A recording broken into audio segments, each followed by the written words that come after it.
By contrast, really laboured. You can just see it's just not connected. Starting half a minute before Chepalova.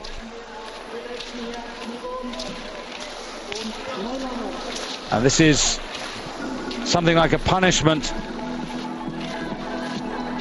We can also tell that Kowalczyk from Poland, number 3 after 3.4 kilometers, has met the wall a little. She is now 32 seconds behind Julia Chepalova, number 5 after 6.8 kilometers. Now Estonia's Kristina Šmigun. Šmigun, there's the time of Chepalova, and you can see she's coming up to that time at the moment.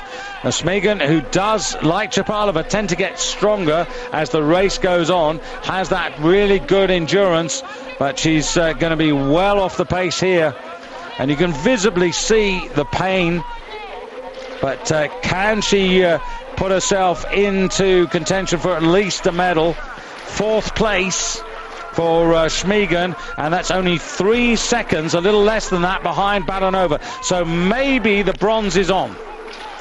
Yeah, she's going faster and faster. Only lost 7 seconds to Chepalova from 3.4 to 6.8. So it's a possibility for Kristina Šmigun. We know that she is strong at the end of the races. And she'll take the chance on the downhill finish as well. So Šmigun not without a chance of a bronze medal, but the woman you picked out, Chepalova, at the moment looking pretty good, Inge. Yeah, in the uphill she's very fast. We are waiting for Katarina Neumanova, what she can have done on the last 3 kilometers. She was only 3.1 second behind Chepalova after 3.4. Yakimchuk just in behind Simarina Michaud. So the leaderboard at the moment, Malahova, the leader in the clubhouse, and here comes Becky Scott. Now Scott showed up well earlier on, and just trying to track her at the moment. But what is interesting, David, is that Marit Bjørgen up to 8.4 kilometer has 5.5 seconds to Baranova. It was only 3 seconds after 6.8 kilometers. So it's problems for Bjørgen in the flat parts. She's a little bit better uphill. New leader. And it's Baranova Mazalkina by 3 seconds. Russia take the lead away from Malahova. Karin Filippo at the moment, excellent 3rd place for her. And Baranova into the lead. And Leonardi Cortese. The Swiss overall, well, remember they pulled off a famous bronze medal in the Olympics, the Swiss, and there's no doubt that in the relay they've got not a bad little quartet.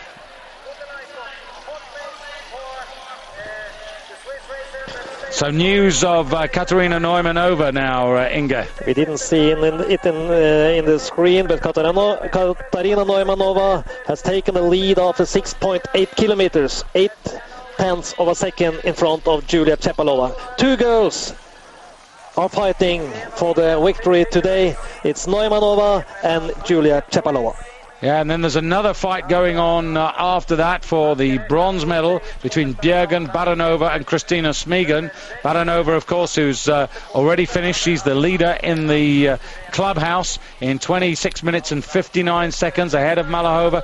Norway's Christine Steyrer in 3rd place. Karin Filippo to 4th. Leonardi Cortese of Switzerland into 5th place.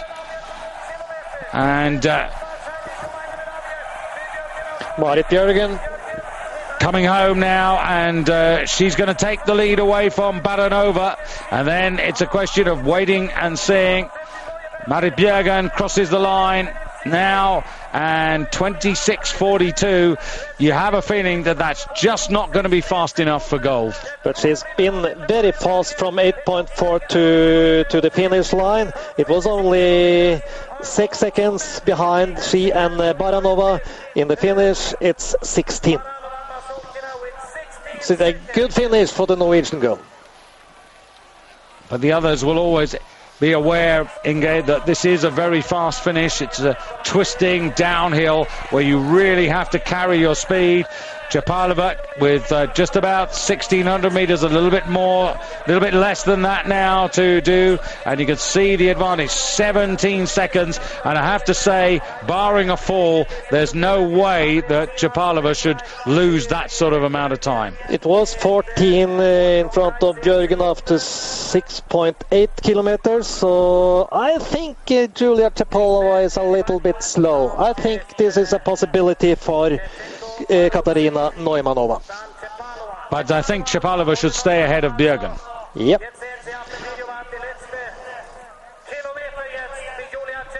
Well, it would be a very special moment for the Czech racer if she can finally wrestle that elusive gold medal, but it is going to be tight. And Chapalova is going to have to go maximum. She's going to have to take the risks as well. And the interesting thing on these turns, you get an idea from that picture of the turns, you have to carry your speed down. So your line is important and not taking too many correctional steps. Every time you take a correctional step, it's like moving the rudder on a boat. You cut your speed. And I think that Neumanova is better in that than Julia Chapalova.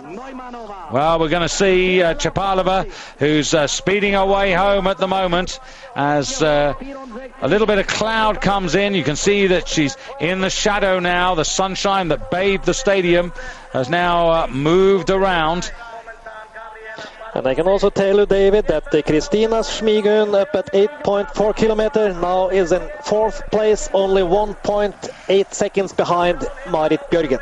Yes, and I think Schmigun's going to find a bit of pace towards the end of the race. So maybe your pick and my pick are both going to be on the podium today. But Chapalova still working hard. Look how hard she's working. She's trying to stay aerodynamic to maximize the speed. Hasn't got. Now she comes into our view in the commentary box here in Oberstdorf, swinging around the left-hander. Then she has to adjust her weight smoothly. There you can see, makes the adjustment, coming down towards the bridge, has to carry that speed up there and over, and now into the finishing straight and challenging the time now of Marit Björgen, 26 minutes and 42 seconds. It's up on the clock, and here we go. And surely, as I said, barring a fall, Chapalova had to finish in front of Marit Björgen despite the Norwegians' power pack finish, and Chapalova goes into the gold medal position by 14 seconds, maybe loses 2 or 3 seconds to Björgen on the run home, but had plenty in hand from the climb. But up at 8.4 kilometers, Katarina Neumanova 3.4 seconds before Julia Chapalova. So it's all going to be down to the run home, and Neumanova or Chapalova. Katarina Neumanova, there it is, 3.4 seconds advantage.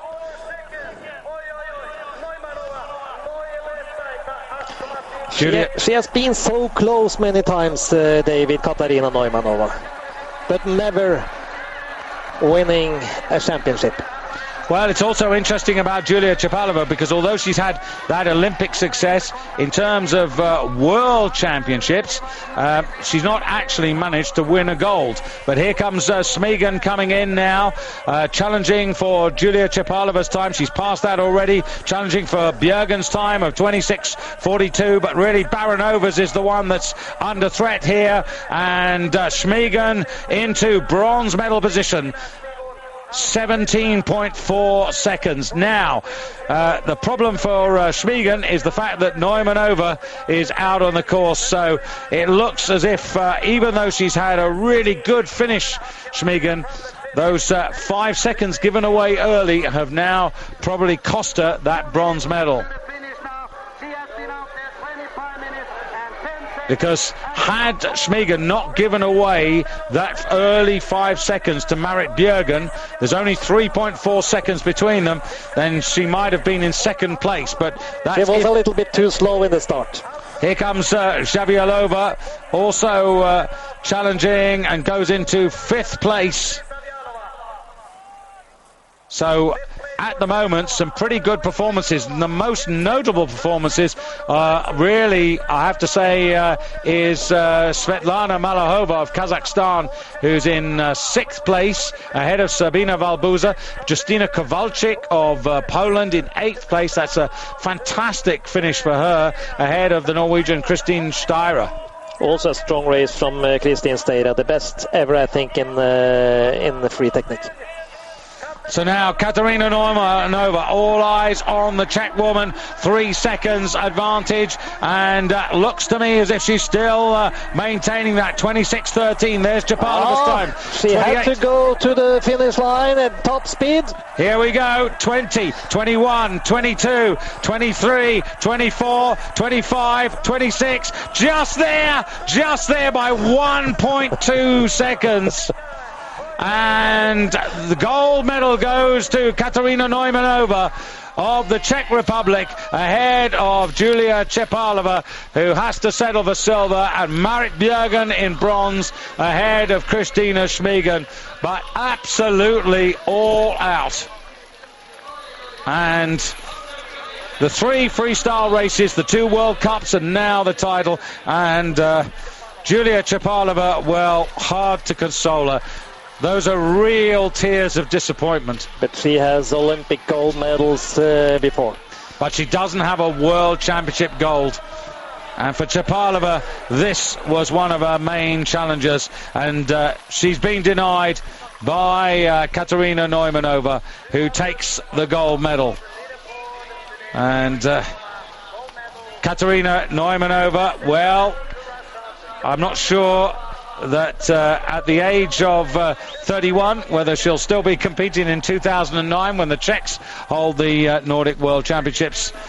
But she has to. And she will also be very strong at the pursuit start. So Katarina Neumanova takes the gold medal, ahead of Chapalova and also Marit Bjørgen. No real sighting right through the race of Rita-Liisa Lassila of Finland. Coming through, I think now, Lassila into 13th place, which is a little disappointing. We thought that she might have at least made the top 10. So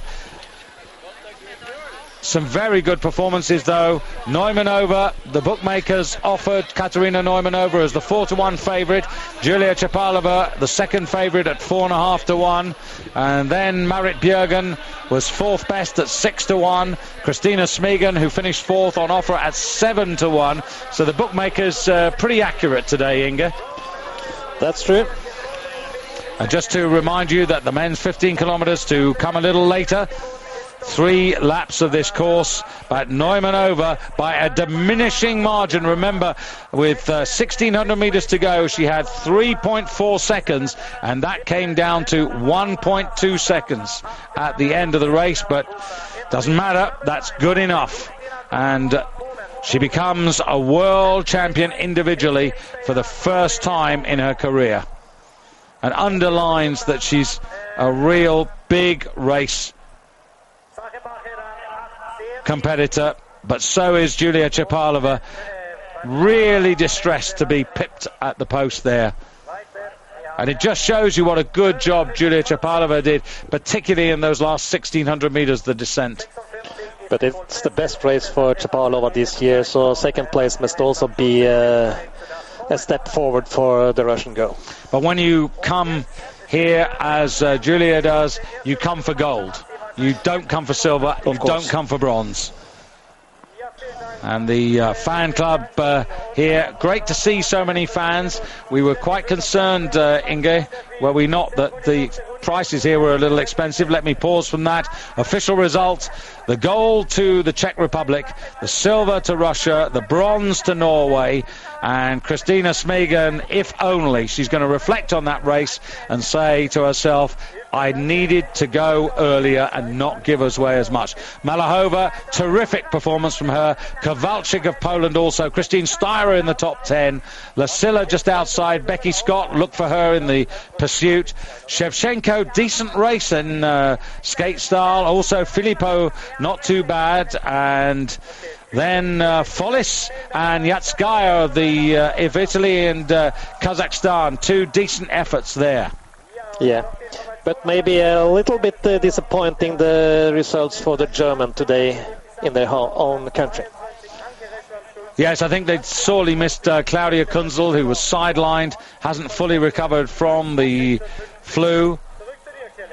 But looking at one or two other results down here, Wang Chunli of China in the 30s there. That's a very good result. Serena Michel will be disappointed with that, I think, to be 39th.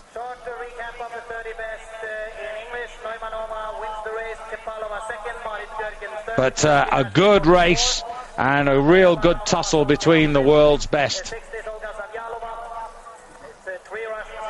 Katrin Smigan there, 4 minutes and 24 seconds behind. So I said that she usually runs about 3 minutes behind, so not a great day for the younger sister. But to be fair to her, she spent a lot of time in the United States at university studies, so she's not been able to concentrate full time. And right down to the last couple of pages, 75 set out. And it looks as if all 75 have got home, which is very good indeed. Just waiting to see.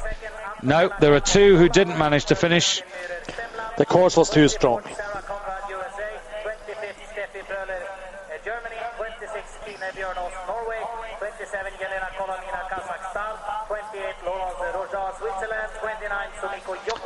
Well, of course, the men's race to come.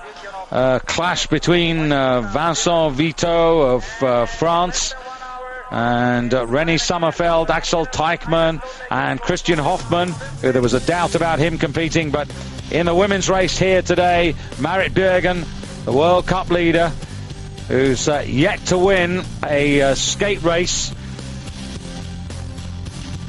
set out very strongly, Inge, and was very positive and also found extra speed on the run for home. Yes, and I think she is very satisfied with the third place today. She knows that she is much better in classical technique than in skating. She looks forward to the pursuit start. And that extra speed down the hill held off Christina Smigan, who also finished fast.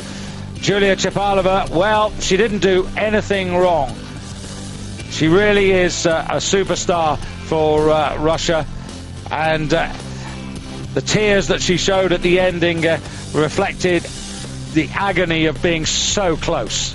Yes, and I think this is the best competition for her in this championships.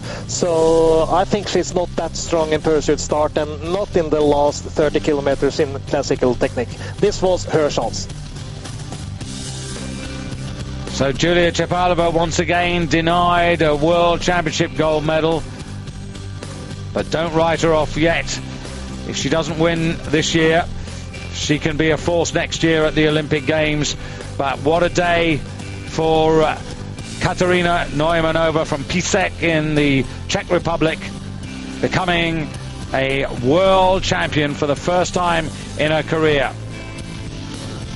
Former junior world champion earlier in the 90s, in 92 and 93. That was over 5 kilometers in classic style. 12 times a World Cup winner. Bronze medals in the World Championship, 2 of them, a silver in the Olympic Games. But this is the moment for Katarina Neumanova. Gold, 10-kilometer free skate champion 2005.